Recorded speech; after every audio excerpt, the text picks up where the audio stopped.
வணக்கம் தென்காசி லைஃப் நண்பர்களே. ஏப்ரல் 12 வெள்ளிக்கிழமை இன்னைக்கான குற்றாலம் நிலவரம் இதுதாங்க. நீண்ட நாளைக்கு பிறகு தென்காசி குற்றாலம் உள்ளிட்ட பகுதிகளில் நேற்று ராத்திரி நல்ல மழை பெஞ்சதுங்க.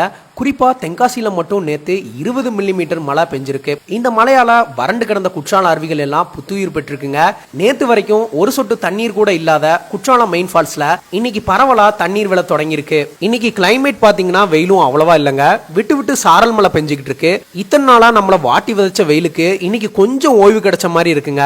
குற்றால சீசனை நினைவுபடுத்துற விதமா இன்னைக்கான கிளைமேட் ரொம்பவே அருமையா இருக்கு. மெயின் அருவியில கூட்டம் பாத்தீங்கன்னா பரவாயில்லாம தான் இருந்தது. தென்காசியில இதோட மழை அவ்வளவுதானா இல்ல மழை கன்னியோகமானு நம்ம தனியார் வானிலை ஆராய்ச்சியாளர் ராஜா கிட்ட கேட்டோம்ங்க.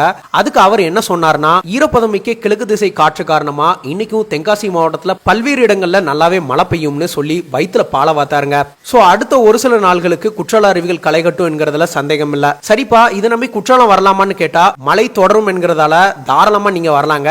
இந்த வீக்கெண்டுக்கு குற்றாலம் வந்தீங்கன்னா நல்லாவே இங்க என்ஜாய் பண்ணலாம். சோ இந்த வீடியோவை எல்லாரும் மறக்காம ஷேர் பண்ணுங்க. சம்மர் டூர் பிளான் போடுறவங்களுக்கு இந்த வீடியோ ரொம்பவே யூஸ்ஃபுல்லா இருக்கும். தென்காசி லைஃபுக்காக ஜஸ்டின் துரை மற்றும் ஈஸ்வர ராஜா.